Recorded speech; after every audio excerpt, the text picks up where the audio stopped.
We have a tendency to define foods as proteins or fats or carbs. It's sort of a shorthand way of classifying them depending on whether fat, protein, or carbohydrate provides most of the calories.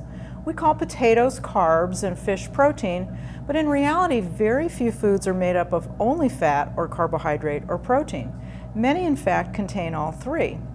Say protein to most people and they're likely to list meats, fish, poultry, eggs, dairy products, and maybe some vegetarian sources like beans or lentils. But these foods aren't entirely protein. When you eat meat or fish or poultry, you're eating some fat calories too. If you eat foods like milk or yogurt, you're getting some protein and sometimes some fat, but you're also getting carbohydrate from the natural milk sugar. Plant proteins like beans and lentils aren't purely protein either. They naturally contain small amounts of fat and they provide carbohydrate too, mostly in the form of fiber. When I say carbs, you probably think of bread, rice, or pasta. And yes, these grain-based foods are primarily carbohydrate.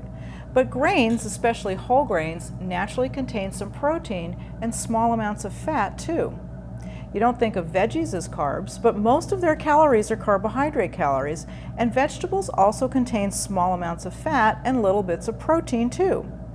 We classify foods like oil and butter as fats, but we sometimes call foods like avocado or nuts fats.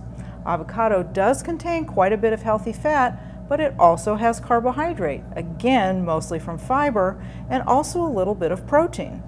Most of the calories you eat when you eat a handful of nuts are fat calories, but that handful also has about 5 grams of protein and even some carbohydrate.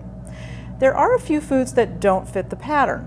With the exception of avocado, which is technically a fruit, fruits have no fat and only a few have just the barest trace of protein.